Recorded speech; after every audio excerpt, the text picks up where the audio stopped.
Oh, ladies and gentlemen, brothers and sisters, friends, enemies and comrades, I hope you're doing well. I hope you're doing well. I hope you're doing well. I hope you're doing well.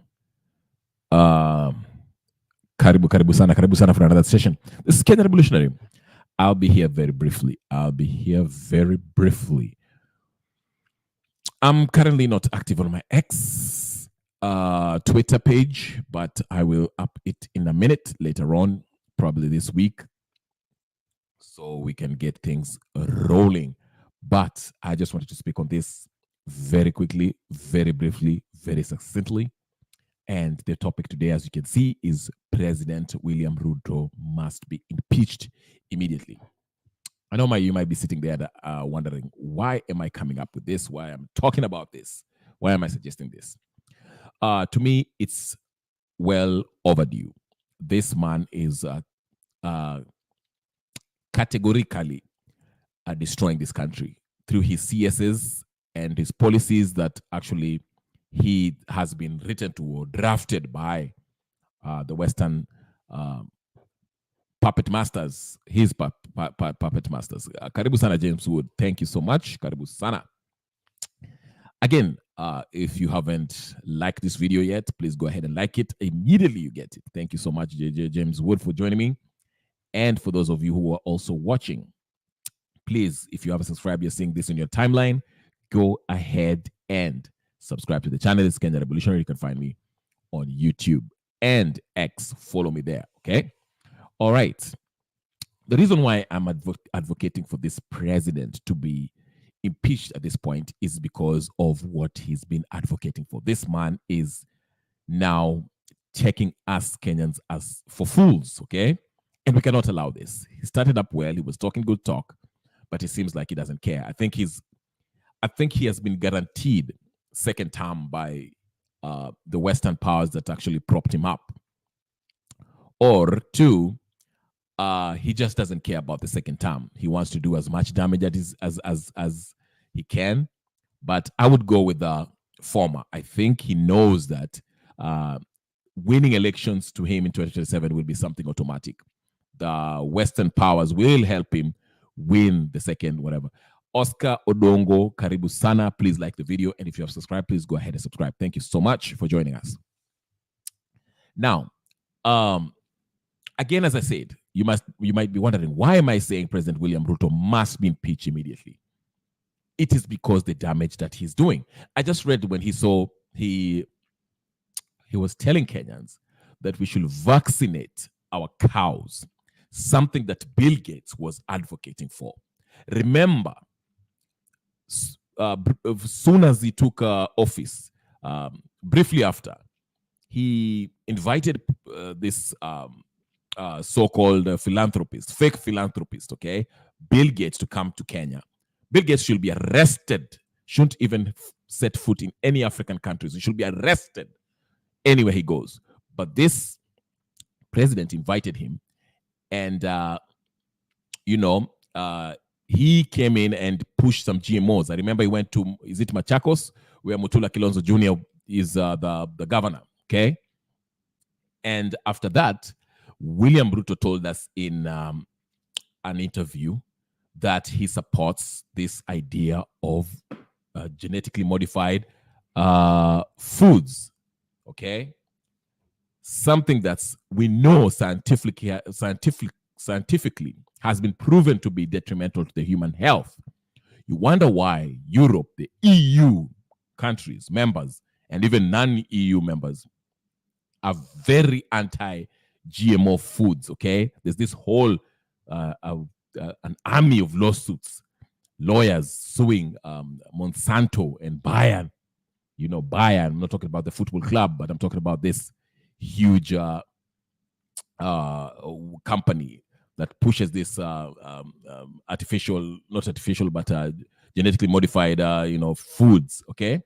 But William Ruto came and told us with a straight face that he's a PhD holder and that as a scientist, he says GMO is good for you. How stupid does he think we Kenyans are? Okay, this is the information age. We can simply look at what's going on around the world and the findings from scientific research that says that GMOs are detrimental to humans. Okay, then came the climate change nonsense, and he brought in that president of the chancellor, this provost that he made provost, this Dutch guy who is the chancellor of Nairobi University, this former climate change czar. Okay, sorry, I don't know if you guys have been watching news, but during one of the biggest revelations by Julian Assange, through his WikiLeaks, he showed clearly that scientists were faking this climate change nonsense narrative. You see, United Arab Emirates are investing billions in Kenya by saying that they are helping Kenya in their efforts to reduce climate change, whatever. But if you haven't realized, if you do a little bit more digging, you see that this is a scheme to actually take over land, farmland, that this climate change climate treaty that was signed in Paris, okay, for the member states. It is done so that this globalists, through their corporations, take huge sums of land of the member states that have signed this treaty. You ask yourself why Donald Trump, the first thing he did when he became president was to renege on that Paris Treaty, climate treaty. He knew that this is a sham, okay? And it's been going on. In case you've been sleeping and you don't know what's going on, Kenya, I think, has given, 5,000 hectares of land, even more, okay, for this climate change nonsense, okay? It has given, that's part of the deal. It's basically letting these corporations take over your land, and they can do whatever they want. They can farm it, they can do whatever they want in the name of climate change. Climate change is the biggest hoax in human history. But again, this sellout, William Samoei Ruto, came and told us, in fact, he hosted a climate summit in Nairobi, okay, bragging on how much money he brings in KICC and is bringing to Kenya. He's right now in Italy, probably negotiating for another deal of how much he can get the West to continue fucking up the resources, raping the resources of Kenya. We cannot allow this. We cannot allow this. This man needs to leave. We need to get him out. I'm so glad people are rallying around and they're talking about holding the members of parliament from stopping this punitive taxes finance bill on Monday. I see people are organizing. That's the way to go. But the organization should not stop with the MPs. We need to uproot this colonial puppet and everyone associated with him and anyone who has made the deal with him, to remove him from power. Okay? Let me read some comments by James Wood. James Wood has telling us this, that the moment this guy took a photo with George Soros' son, yes, thank you very much. If you know George Soros, you know how devilish that man is. Yes, and George Soros has been organizing coup d'etats across different nations, not only in Africa, but also in Eastern European, even in Ukraine, which, surprise, surprise, are at loggerheads with Russia. Yes, the moment this guy took a photo with George Soros' son, I knew Kenya was done for. Having been called to a G7 meeting just confirmed my suspicion. Yes, I agree with you wholeheartedly with that statement. George Soros is the devil himself. He's taking the place of the far gone, that guy who died, what's his name? Dr. Henry Kissinger, who was causing a lot of chaos in the decades that preceded us, okay? Then James Wood continues to tell us, G7 meeting in Switzerland are usually globalist satanic rituals. Re-election is the least of Ruto's concern. His focus is ruling for more than 10 years. I agree with you. Hello, Brother Benson, I see you. Hello, Brother Benson. Karibu sana. Yes, I agree with you. this globalist. See, the idea is this. The plan is this, in case you guys don't know, they're making laws in these different countries, laws that give more power to corporations, okay? Laws that makes this sovereign nation give up their sovereign power to private companies, transnational corporations. It's the new coup d'etat. It's the new face of colonialists. They're not coming back as the British came to Kenya in 1895 with guns and forcing our ancestors to give up their land so that they can dig it, use it. They are coming in the name of corporate power, bringing what do you call it? Bringing change for the better. But that's not the deal. But ladies and gentlemen, the point I want to press upon you today is that this man, Ruto, is out of order and he needs to go, him along with his minions. We cannot continue playing these games. No, we cannot. We cannot anymore. And the sad thing is this. I know my friends on the other side of the aisle might thinking, thank you for saying that. This is long overdue. Forgetting that the same opposition are just as bad, if not worse. They've been compromised. They've been bought and sold. You'll see how they'll vote. I don't know when the voting is next time. I don't know if it's in the 18th on Tuesday, next Tuesday. But you'll see the finance bill. We should look at the answer. We should see who will vote for this finance bill. And anyone who puts their name as to vote yes for this finance bill should be impeached, should be recalled. Election Act, Section 45, if I'm not wrong, that's where they hide it. They kept it in a way, senators and MPs to be exact, cannot be recalled within the first 24 months. I think that 24 months, 24 or 18 months, I think it's 24 months, has lapsed. So we are in that window where we can recall these MPs. So this is my cry to all the constituents of every section of this country, every county, every constituents in this country. If your MP votes yes for this finance bill, start the process of recalling them immediately. Recall them. This is why this, now let me tell you something. This is the cheeky part. Now you understand why they did not.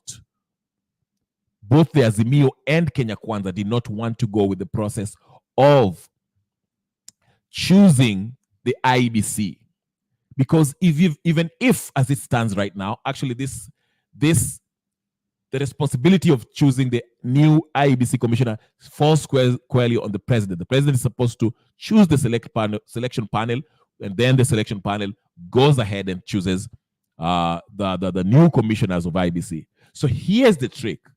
Do you see why they delayed the choosing of the IEBC commissioner? They know that even if we recall these MPs, there's no IEBC in place, okay? The independent electoral body that is given the constitutional mandate to undertake this process of electing our representatives. So even if we recall or we try to recall these MPs, we cannot do so or choose our next representative because there's no IEBC to conduct the process. Now you see the trick that the Azimio folks and the Kenya Kwanza folks sat down and did, because they knew that in the future, this is what they wanted to do. That's why the president pretended to be, oh no, I'm yielding to respect the demands by the Azimio, because they have their own plan of how the IEBC should be constituted in the NADCO report, which is unconstitutional, and it has been ruled as such.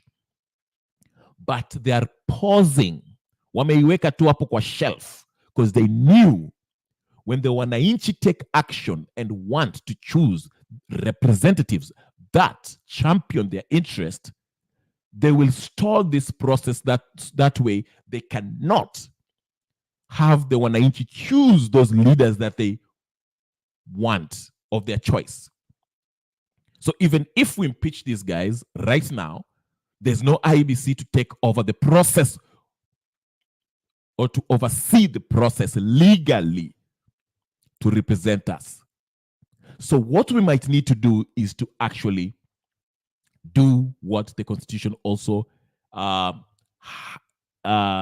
stipulates, and that is represent ourselves directly. The majority of us, we are a constitutional democracy. This is a democratic rule. So if we, as the majority, stand up and speak as one, there shall we be the sovereign people of Kenya. And we can remove Ruto forcefully, constitutionally remove him without the process of impeachment.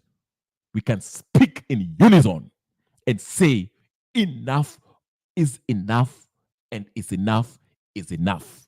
Remove these useless MPs, remove the useless senators, remove these useless MCAs, remove these useless governors. It is time to invoke our constitution to come to life so we can express and exercise our sovereign power as a people. We don't have to stand and look with our arms folded as William Samoei Ruto with his minions flying across Europe and America in the West, taking up illegal loans and expecting us and our kids and our kids' kids to foot the bill while he spends that money on expensive watches, expensive private jets, expensive renovations of his house, expensive acquisition of more wealth, while the majority of Kenyans are wallowing in poverty, paying high taxes with no representation. I don't buy this nonsense by the Azimio folks. You saw them clowns that have already been sold and bought, pretending that, oh, we are going to tell our MPs not to miss this session, while the very dimwits that were standing there already depend on the very corrupt colonial puppet to send their master to become the AUC. Oscar Odongo say, is there a deputy in IEBC? Is there no one in charge currently? There is absolutely no one in charge in the IEBC. No one. So we cannot elect anyone. I think there's more than 4 constituencies that have lost their representatives due to natural death or whatever the case is, and they don't have representatives because the IEBC is not there to undertake what they are constitutionally mandated to do. And the president has dragged his feet because he knew that the policies that he's pushing will be unpopular to a point where the people might rise up and try to impeach him. But it was a trick by him along with the opposition to stall the process of choosing the select panel that's supposed to be choosing the IEBC commissioners. He stalled that process, stopped it, pretending to be, oh, I'm doing it so that we can have this NADCO discussion, so that we can have peace. But indeed, now we can see the real reason why they're doing. Because they knew that the policies that you're pushing for, it will be so unpopular to the point of when they want to inch it, try to impeach him through the representatives, the MPs and the senators, that will not take place, but because it will require the IEBCs, if they want to replace either the president or the members of parliament or the senators. So we cannot go ahead and impeach this guy, because if you impeach him, okay, then who will be there? Let's say we impeach Ruto today. I know some people will say, oh, it's going to be a constitutional crisis. Yes, it's going to be, but it's a man-made. Because if we impeach Ruto today, he's impeached.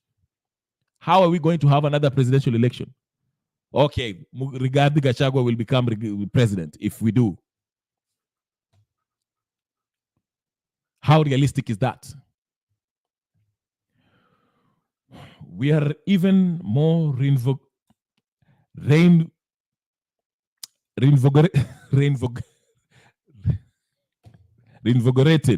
I know that it means like more energy. I can't pronounce it well. Reinvigorated with the use of the internet compared to the Kenyans of the Moi era. You can't fuck with this new generation of Kenyans. Yes. Information is at our fingertips. We see what's happening in other parts of the world, and we can apply it in Kenya. This guy, Ruto, is taking orders, basically copying textbook, copying what Bill Gates wants to achieve, which is reduction of population. We cannot have this. Reinvigorated.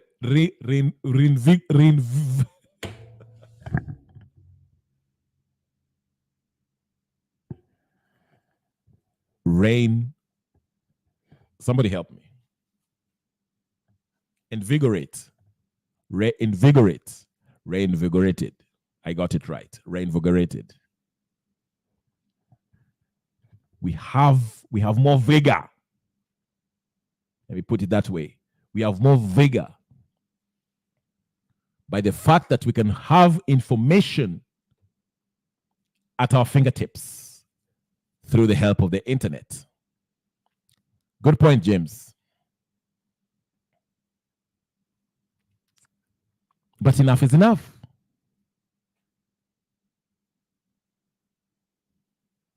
Thank you. Thank you. So I'm very impressed, and salute to that person who went there and protested in front of that finance treasury. And I like the idea. I forgot the name of this lady who was giving out the phone numbers of MPs. And she's on David D as we speak. Even the house of UDA Kenya Kwanza is falling apart. Cheragay is going after Oscar Sudi. Oscar Sudi is going after Mandago.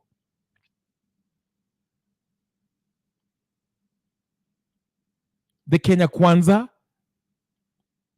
is falling apart, and the Chungwa is under attack. Shall we play it? Shall we play it? Shall we play it? Shall we go there? Shall we go there? We shall. We shall. We shall address it. We shall address it right now. Are you ready? Are you ready? Tutaingia hapo mara moja. Hatutacheza. Citizen TV Kenya. I'll show you. Mnafikiri ni mchezo. Like the video, ladies and gentlemen. Like the video.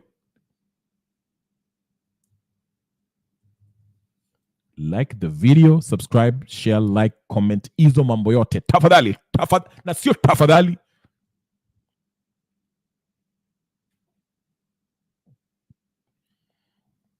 Ingieni hapo immediately. Sio mchezo, hatutacheza. We are not playing. We are not playing. Nataka muendelee na likes hapo. A judge was shot. Rest in peace to the magistrates. Monica Kivuti. Rest in peace, rest in peace. That's a sad, sad event there. If we can lose our magistrates. Somebody walks in a court and chapa mtu bunduki. Kwani hakuna metal detectors, jamani? What's going on? Let me show you something that's going on in case you've been missing. Muko sawa? Haya, wacha nionyeshe haraka haraka.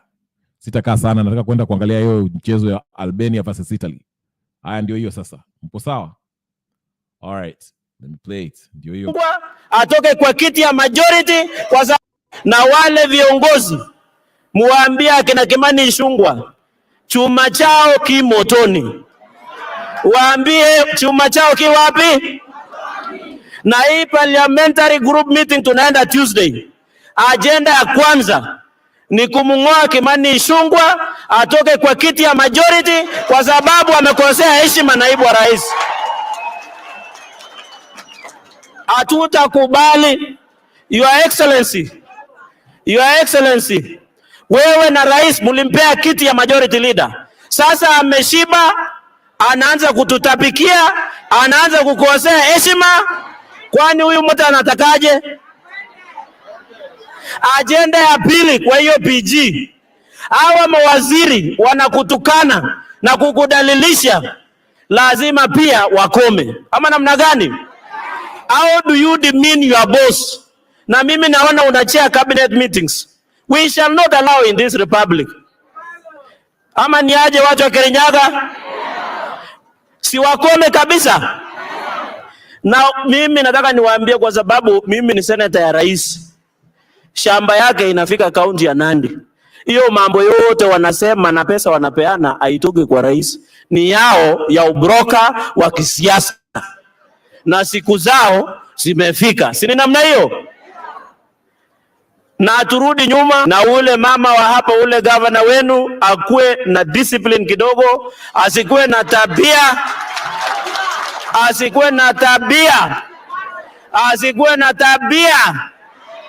ya kama ya fisi ya kufuata binadamu, akifikiri mkono itaanguka ndio afaidike. Mwambie Rikiji amekalia kiti sawa sawa, afanye kazi ya county, awache kuingilia naibu wa rais. Hey. Cherargei has been on some shit. Cherargei amekuwa sijui ni mguka ama ni nini, but he is going after these sycophants around Ruto's presidency. This was just one. There's another one also. I'll show you another one. Tafadhali like this video. Come on with the subscribe. Where? Subscribe immediately. Wacha nionyeshe video nyingine ya huyu jamaa. I'm not done. I'm here. Wacha nionyeshe. I'm telling you, huyu mjamaa, yeah? Mnanisikia vizuri? Mnanisikia? Wacha nionyeshe. You think he's okay. All right. Hold on. Mko sawa? Let me show you another video. Mnafikiri ni mchezo? Hakuna mchezo hapa. Hakuna mchezo. There's not. Hakuna mchezo. Mko sawa? Haya. Wacha nionyeshe. This is the second one. I'm telling you. Within Kenya Kwanza regime, people have had enough.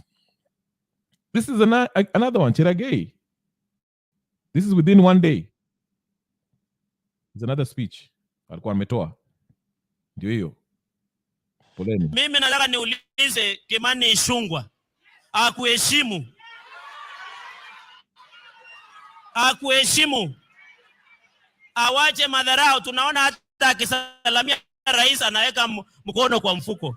Huyo anatakana kunyoroshwa viboko. Kama kunyoroshwa kwa primary, sisi wengine tutanyorosha kwa sababu bunge haiwezi kutumika kutusi naibu wa rais na hatutakubali. Hata mimi kitu nashangaza ni Spika Wetangula ambaye ni wakili.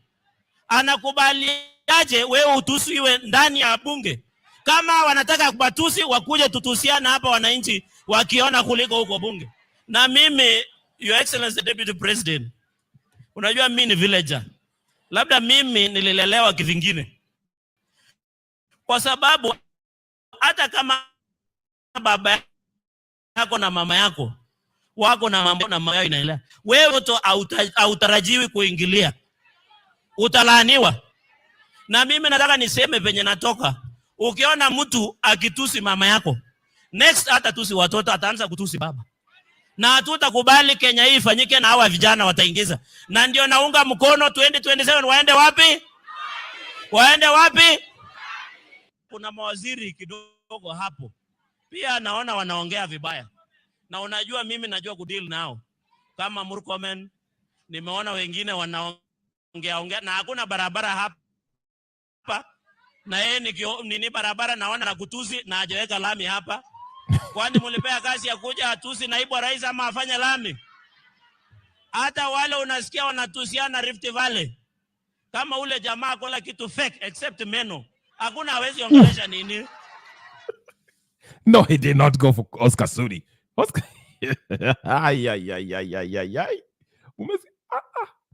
Oscar Sudi. Goja kidogo wewe tulia. Hapa. Na yeye nini barabara naona anakutusi na hajaweka lami hapa. Kwani mulipea kazi ya kuja atusi naibu wa rais ama afanye lami? Hata wale unasikia wanatusiana Rift Valley. Kama ule jamaa kuna kila kitu fake except meno. Hakuna hawezi ongelesha nini. I'm waiting for Oscar Sudi's comeback. Oscar Sudi. Sudi has to respond. Oscar Sudi, you have to respond. Hiyo ni uppercut. But what I'm trying to, the bigger picture is this. This administration has failed miserably. We saw that clip of that one of the CS, the latest one that went to Citizen TV and could not answer a simple question. It was embarrassing when they were asking him about these taxes. It's embarrassing. Hii ni kama ni tragedy sasa. It's tragedy. William Ruto needs to go. William Ruto needs to go.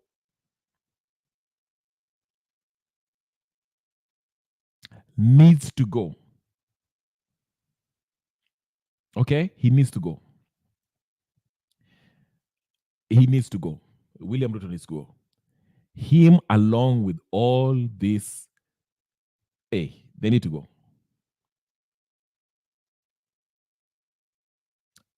He needs to go. Another one. Let's go. Even Gachagua might be president. Gachagua might have enough to remove Ruto. Do you know that? Nyinyi mnafikiri ni jokes. Haya. James Sudi anambia, I don't care if his heart is in the right place, but Sudi shouldn't be in any kind of leadership. Mkarabati. You're telling Mkarabati cannot. Gachagua can, they can impeach Ruto. Ruto can be impeached. Tukiangalia hii kitu vizuri. Unajua Ruto can be impeached. Think about it. Ama MP these MPs of Central Province that were leaning towards Kenya Kwanza. If they flip, na Azimio wa flip, yeah? That's going to be enough to remove him. Ndio maana they don't have IEBC. Check a look. Rigathi Gachagua can be president. Nyika eni mnacheka hapo. Haya, ngoja. Mnacheza na villager. You think I'm joking? Angalieni. Tuangalie. I'll feed you another video very quickly as we come towards the end of this, but let's Kenya na President William Ruto. Whatever the president has told me to do, bosi yangu. Even some people wanamsaidia kazi, mapie yake, wanataka kuniamrisha mimi vile nitafanya kazi. Inawezekana? Hata bloggers ya president want to tell me what to do. Mimi mnanijua? Si mnanijua? Bosi yangu ni wangapi? wananchi wa Kenya na President William Ruto. Whatever the president has told me to do, I have done. And I'll continue to do na kumheshimu na kuwa mwaminifu kwake. But I cannot allow people who hang around him, his friends, to also think that they are my boss. They are not.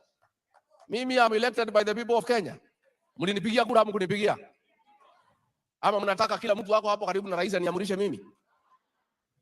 Mimi, I have two bosses. The people of Kenya, they will tell me what to do. President William Ruto is my boss. If you are afraid to the president, keep your friendship. Wachana na mimi. Mimi niko na boss yangu, I know his name. Dr. William Samoei Ruto. I cannot confuse my boss with his friends. I am not that stupid. I know the difference. And I want to say, because it's important that I explain. When watu wote tulikubali tumchague President William Ruto, and he was looking for a running mate wa kumsaidia to mobilize the vote and also assist him to manage the affairs of this country, he had many choices. And there's a small group that were saying nikipewa ataanguka. Wakafanya kampeni kwake, wakamkoroga, akasikiza. Finally, he applied his mind as a very seasoned politician and came to the conclusion that the person at that time who looked capable of helping him to mobilize the vote is Gachagua. He applied his mind and decided the person who would assist him to manage the affairs of this country is Gachagua. He made that decision.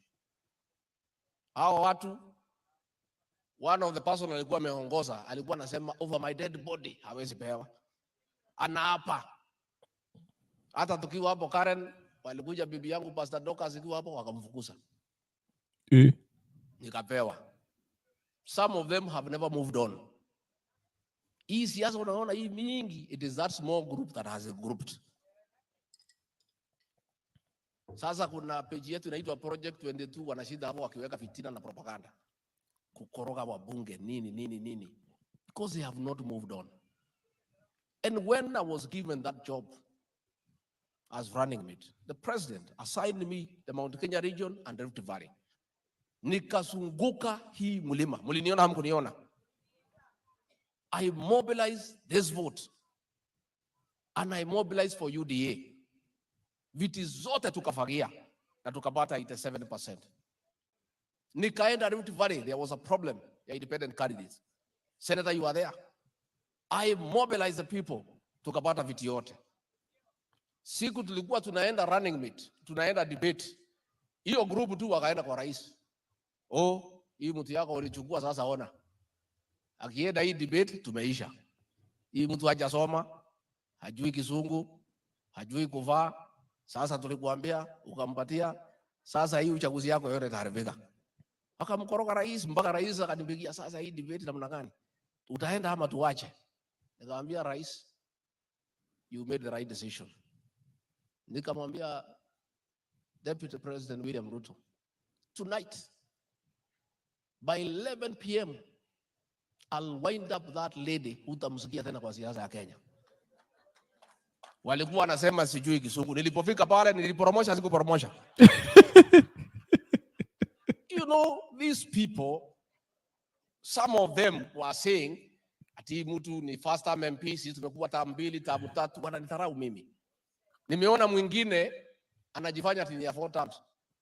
Alikuwa anasema William Ruto hawezi chaguliwa. Yeye anajificha tu hapo nyuma na chama yake ndio apate kura. Hata hakupigia William Ruto kura. Ati siku hizi ananitukana ati kama hutaki serikali atitoka uende utafute yako. Na yeye hakupigia rais kura. Sasa tunaona watu who are not with the president today are lecturing us about loyalty to the president. When we suffered to stand with William Ruto,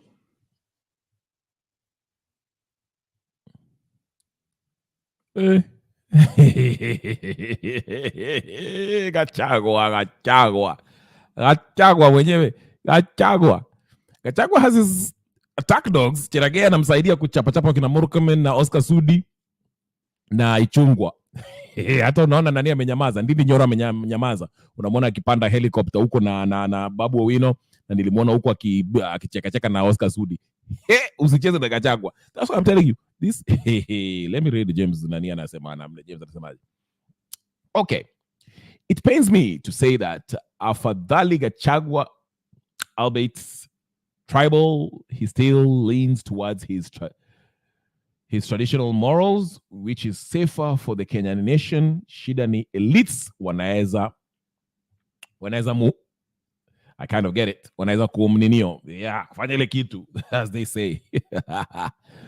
Yes.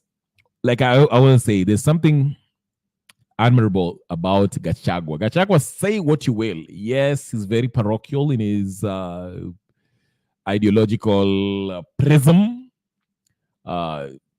But one thing you'll give him, he will tell it like he sees it, and he will not mince his words. You have to admire that. Afichi, kama ni mbaya ni mbaya, kama ni hivi ni hivi, ni kama ni vile, na atakueleza, na atakusema, na hatatishwa. One thing, that's something solid. I'll give him that. That's a solid from Gachagua. I'm not Gachagua's biggest fan, but I respect when someone have a strong personality and stands for what he says and believes in what he says and does not shy away from giving his views. You have to salute that. That I will say about Gachagua. So say what you will, even though I thought he was being used as a proxy in this fight, but it is what it is, okay? Anyway, ladies and gentlemen, brothers, sisters, friends, and comrades, I've been here for 41 minutes. I have to end it here because mpaka nijitayarishe bwana, kuna mechi ya Italia na Albania. Forza Italia. So do me one favor, if you're going to watch this on repeat, you're going to watch it later because you don't know what's going on. You don't know what's going on because you didn't get the notification on time. Maybe you'll go Mexicana, leo ni Saturday or whatever. Please take this minute. I'm reminding you, if you're watching this on repeat, like the video, na kama huja subscribe immediately. James Wood, I want to thank you. Thank you so much for engaging me in this talk. Brother Benson, as usual. Oscar Odongo, as usual. Tafadhali, Oscar Odongo. I think I'm seeing it you for the first time, but please do not miss the opportunity to subscribe to the channel. I see people are joining. Kwani saa zile nataka kuondoka ndio saa mnaingia. Kwani nyinyi unaona? Saa ile naita maandamano tutoe Ruto, nyinyi amko. Saa ile niko karibu kuondoka ndio mnaingia. Wewe. But anyway, the most important part is this. What's going on to happen? Please rally around our MP. They have to get the message. And after that, let's not stop there. Let's not. And the beauty of this, what's going on about this finance bill, and I want to mention this as I wrap up, is that we are not rallying around a personality to lead us in this fight against this finance bill. We are not waiting for Raila Odinga to tell us, twendeni maandamano. People already showed up at the parliamentary building and said, hey, mukijaribu. There were people exposing the numbers of their representatives, the MPs and all stuff, telling them, nyinyi, which is a beauty to behold as a revolutionary, or should I say as a revolutionary. We are no longer depending on one man, the compromise, the con man Raila Odinga to tell us to go out there and do this. Raila is already compromised. It's the Kenyans who are organically going to the streets protesting against this punitive finance bill. But what I would say, let's not even stop with finance bill. Let's take it a step further and stop these MPs. Let's demand that IEBC is constituted. Then let's remove everyone who votes yes for this finance bill. And not only stop that, let's go ahead and impeach this colonial puppet by the name of William Samoei Ruto. We are no longer playing games. We are a sovereign nation. Let's exercise our sovereign power as the children of Africa, children of Kenya. God bless you. Tuangalie tukutane. I will do something later today, which will be, I'll be on today, which will be morning in Kenya. But for now, I'll stop it there.